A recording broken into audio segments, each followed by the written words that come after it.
दोस्तों अगर आप इनमें से कोई एक स्कूटर लेने का प्लान कर रहे हैं तो आइए जानते हैं आपके लिए कौन सा सबसे बेस्ट रहने वाला है। ये सारे स्कूटर्स के यहाँ पे मैंने स्पेसिफिकेशन दिखा दी हैं। आप यहाँ पे देख सकते हैं किसकी कितनी माइलेज देता है, कौन कितने सीसी का है और किसका कितना वेट है ओवरऑल।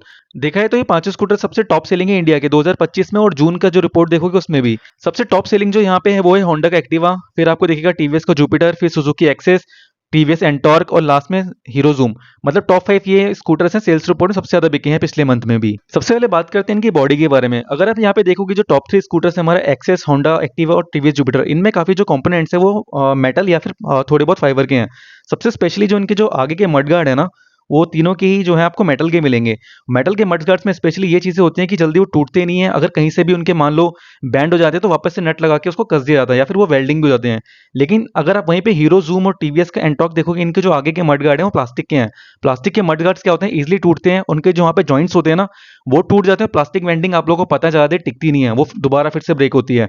तो आप अगर आप एक फैमिली स्कूटर टाइप लेने का प्लान कर रहे हो तो मैं आपको बोलूंगा मेटल बॉडी वाले इन 3 स्कूटर्स में से किसी को ट्राई करना।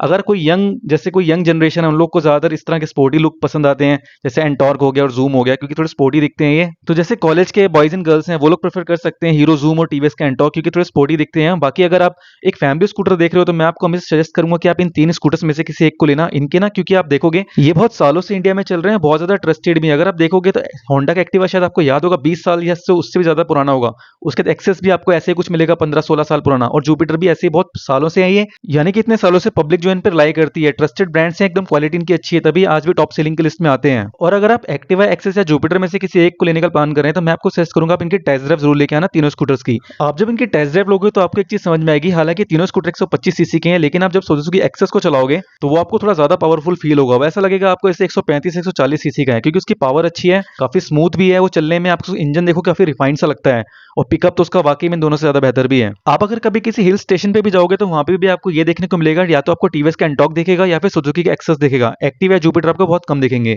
वो इस वजह से क्योंकि इनके जो पावर इंजन है थोड़े ज्यादा पावर जनरेट करते हैं, और पिकअप इनका काफी अच्छा है। मैंने पर्सनली भी इन पांचों स्कूटर की टेस्ट ड्राइव ली है, लेकिन मेरे को सबसे जो चलाने में अच्छा लगा वो एक्सेस ही लगा। हालांकि एंटॉर्क भी इसके सेम पावर जैसे जनरेट करता है, लेकिन जो स्मूथनेस यहाँ पे मेरे को एक्सेस में लगी वो एंटॉर्क में भी नहीं लगी मुझे। तो दोस्तों अगर आप इन पांचों स्कूटर में से कोई एक लेने का सोच रहे हो और आप कंफ्यूज हो कि कौन सा लेना है, तो मैं आपको सजेस्ट करूंगा आप एक बार इनके शोरूम जरूर विजिट करना और टेस्ट ड्राइव ले लेना। एक बार सैटरडे संडे किसी एक दिन चले जाना, हार्डली ये आपको एक दिन लगेगा इन पांचों की। और अगर आप किसी एक या दो स्कूटर में कंफ्यूज हो तो उन दोनों स्कूटर की आप एक बार टेस्ट ड्राइव ले लेना। वहां पे आपको फेयर आइडिया लग जाएगा कि कौन सा चलने में ज्यादा बेहतर है, क्योंकि स्कूटर आपको वन टाइम लेना है, उसके बाद आप कम से कम 5 या 10 साल तक उसको चलाएंगे। तो अच्छा होगा कि आप एक बार में उसकी टेस्ट ड्राइव ले लें एक दिन निकाल के, और आप एक अच्छा सा डिसीजन ले पाएं। तो दोस्तों ये पांचों स्कूटर काफी अच्छे हैं, टॉप सेलिंग है, अच्छी क्वालिटी के, अच्छे ब्रांड के हैं। लेकिन जो टॉप 3 है ये एकदम ही लेजेंडरी स्कूटर्स हैं, बहुत स्टार्टिंग से चल रहे हैं और आज तक बहुत अच्छे टिके हुए हैं। मेटल बॉडी में आते हैं और बहुत ही रिलायबल हैं। बाकी आप इनमें से कोई भी चूज कर सकते हैं, आपका डिसीजन है। मैंने यहाँ पे सबका बेस वेरिएंट और टॉप वेरिएंट का जो है प्राइस मेंशन कर दिया ऑन रोड का। आपकी जो भी सिटीज है यहाँ पे मैंने सारी सिटीज का भी मेंशन कर दिया, तो आपको थोड़ा हेल्पफुल रहेगा ये। तो दोस्तों अगर आपको वीडियो इन्फॉर्मेटिव लगा हो तो मेरे वीडियो को लाइक करें, चैनल को सब्सक्राइब भी करें। मैं इस तरह के गैजेट और गाड़ियों के वीडियोस यहाँ पे पोस्ट करता रहता हूँ। Okay, thank you guys.